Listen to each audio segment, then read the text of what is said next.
माँ लक्ष्मी की कृपा हमेशा बनी रहे, इसके लिए पंडित जी क्या बता रहे हैं सुनिए। कमल गट्टे की माला, एक तुलसी माला होती है, एक कमल गट्टे की माला होती है।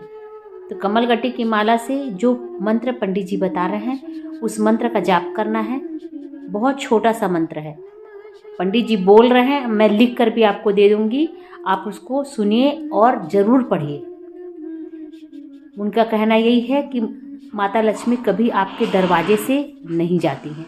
तो चलिए मंत्र सुनते हैं पंडित। वैसे टीवी पर बताना नहीं चाहिए, पर मात्र एक मंत्र हम आपको बता देते हैं। ओम श्रीम ह्रीम श्रीम कमले कमलालये नमः। इस मंत्र का जो एक माला प्रतिदिन कमलगट्टे की माला से जाप करता है, उसके घर पर कभी भी माँ लक्ष्मी उनके घर से कभी नहीं भागती।